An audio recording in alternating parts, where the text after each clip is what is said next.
started talking last week from the sermon titled, called Positioned for Divine Favor. We began by saying last week that when people hear the book of Ruth, the first thing is all the single ladies begin to be happy, because everybody wants to wait for their Boaz. Everybody wants to wait. Pastor, preach about the Boaz. Even Massey is looking for a Boaz. That devil is a liar. It says, and a crooked foot demon too. Yeah, he not happening. Even she want me to preach about Boaz. Massey, hold your seat. Hold your seat. You end up being the story, you will fall in the category of Naomi.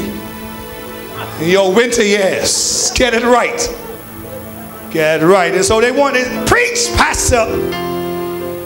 I want to talk about this person called Boaz. But I mean, if we're going to get to chapter 2, we have to do due diligence by chapter 1. We have to talk about the events leading up to this verse 5. And so I want to pick up from chapter 1 verse 6 today. Go to chapter 1 verse 6. I'll tell you today that the future has so much uncertainty. Here we have Naomi talking to her daughter-in-laws, and she said that we are going to go back to a place that I know. So the Bible says, then she arose, Naomi, with her daughters-in-law, that she might return from the country of Moab.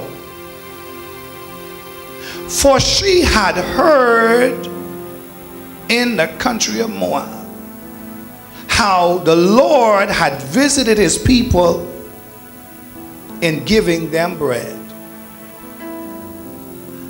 Here is Naomi now making a decision to go back to a place she shouldn't have left in the first place. There's sometimes that we make decisions in our life and we know we shouldn't have made that decision, but we say, I'm just going to get it together anyway. So you all bring that back, do something. And so Naomi now makes the decision to move back. There's something about the future that you are not sure what can happen.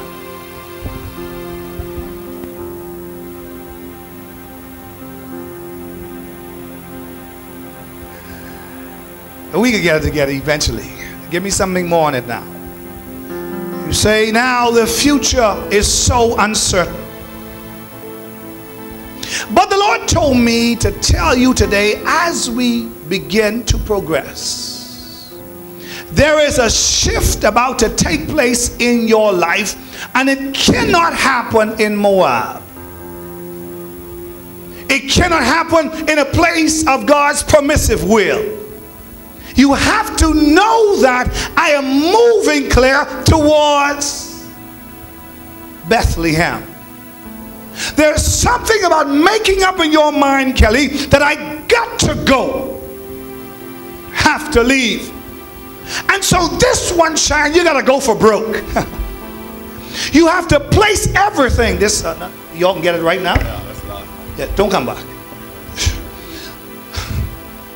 You have to go for broke and give it all over to God, knowing that this is the right decision. She said to them, let us move into the country of Bethlehem.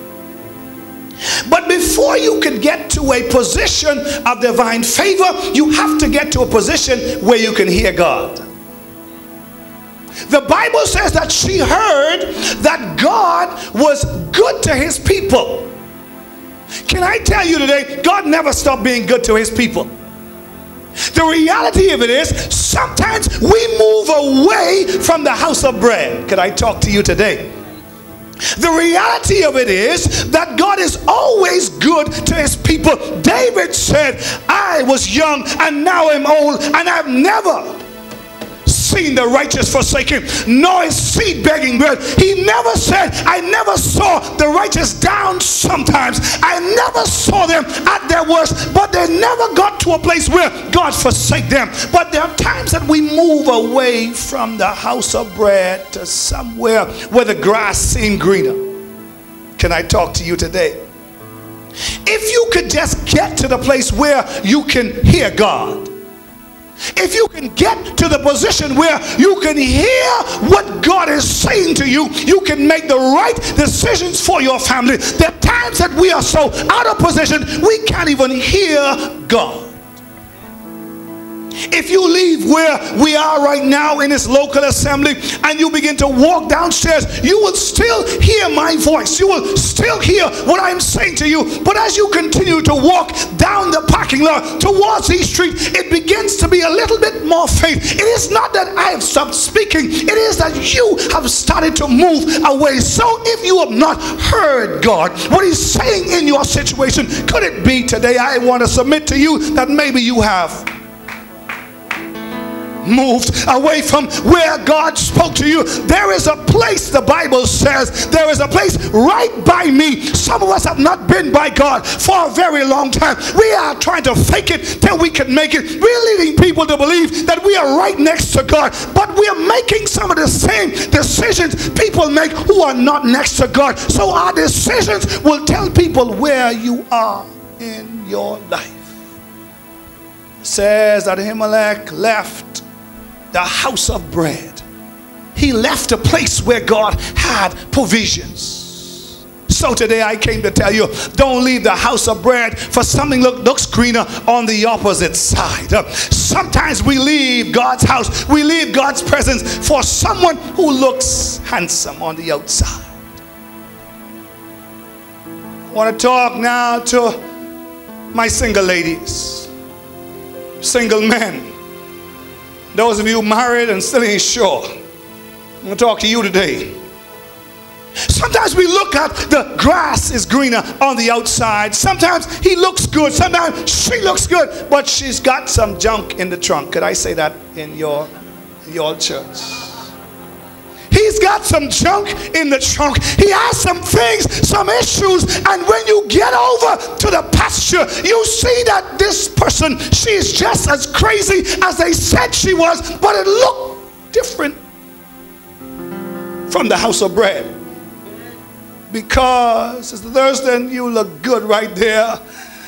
But when sometimes you mosey on over to people, and the closer you get to them, the more you realize that, boy, I really made a bad decision. It took them 6 verses and 10 years to realize that, ding, ding, ding, ding, we made a real bad decision. We got to go back. So I came today to preach to some people today who may have made a bad decision at least once before. Go back to the house of bread. Move back to where God used to speak to you. Get back to Bethel where God's presence dwells. When was the last time have you heard God's presence in your situation?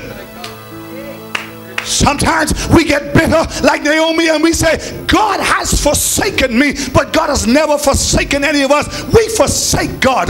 We leave him because we are woman and we are man. We do what we want to do. And so God says, as a perfect gentleman, I will let you do what you want to do. But I've come to understand, Charmaine, people say children cry,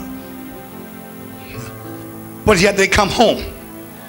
When all hell breaks loose in the open place, the first place you look at is to come home. You want to come back to the house that you know. The Bible says Naomi made a decision to go back to what she knows.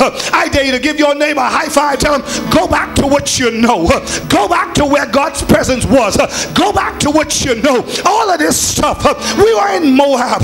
It's a place of God's permissive will.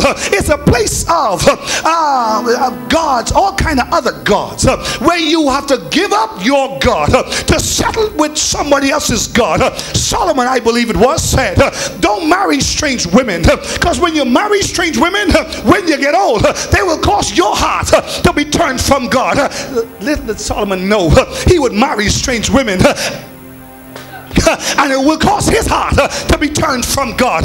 Don't go into these places and turn away that which you know. It is a tragedy to see people are saved and they walk into Moab, they walk into Kushner International, they walk into Bama soon, they walk into this next hotel, they walk on a government job, saved and sanctified, but when they move over to Moab, Moab changes them. Some things happen. They begin to shack up, Claire. They begin to drink, they begin to smoke. So now they didn't only move into Moab, Moab moved into them. It is a tragedy when you cannot have a testimony right in the land of Moab. How can you sing the songs of God in a strange land? How can you be with them? Jesus said we ought to be in the world but not of the world. I came to talk to some people today who find themselves in Moab today. Pastor, I'm in a bad situation, but I'm not going to allow this situation to get into me. The devil is trying to cause me to leave my wife, to leave my husband, to leave my children, to leave my church. The devil is trying. I'm being tested, Pastor, on every side, but I'm yet not in despair. I'm cast down, but I'm not forsaken. Right here in Moab, I'm going to make up my mind to move back to the house of God, because I hear a sound. I can hear the goodness of God to the people of God. So I'm going to go back to the place where I should have been in the first place.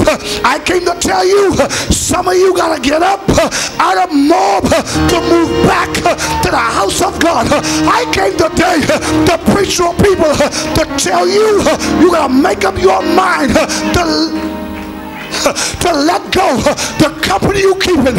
As they say, Wimco is the company you keep. When I don't need to keep no company. If you can keep me from my God, you are not that important that I'll let you keep me from my God. It is funny, and lastly, how we allow people.